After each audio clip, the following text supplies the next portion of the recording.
नमस्ते, प्रणाम, जय श्री राम दोस्तों। मैं वैष्णवी, मैं पूजा सुशीला के गीत सबका स्वागत है भैया। वंदन है, अभिनंदन है। बहुत प्यारा सा गीत सुनावे चलता ही हमरे दीदी जी का नैहर में का कष्ट है गवन लावे पाए।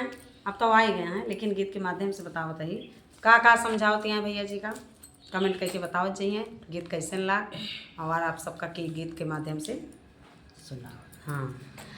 हरे कबले रहबई कुंवारी हो नई हरवई माँ बाल, कबले रहबई कुंवारी हो नई हरवई माँ बाल, कबले रहबई कुंवारी हो नई हरवई माँ बाल, मैं पिया पिया रटत रहो पिया नहीं देखूं, पिया पिया रटत रहो पिया नहीं देखूं, पिया पिया रटत रहो पिया नहीं देखूं, अरे बीतल जाई उमर हमारी हो नई हरवई माँ बाल, कबले रहबई कुंवारी हो नई हरवई माँ बाल, कबले रहबई कुंवारी हो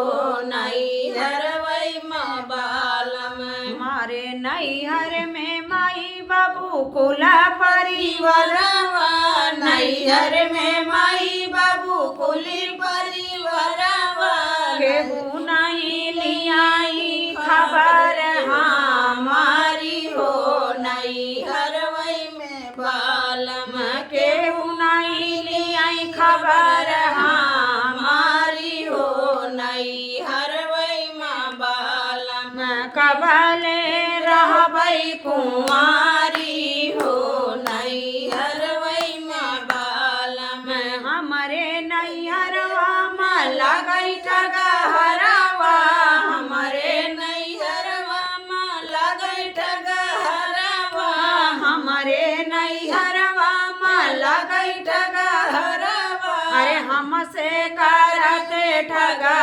हारी हो नई हरवई माँ बालम, हमसे करते ठगा हारी हो नई हरवई माँ बालम, कबले रहबई कुंवारी हो नई हरवई माँ बालम, कबले रहबई कुंवारी हो नई हरवई माँ बालम।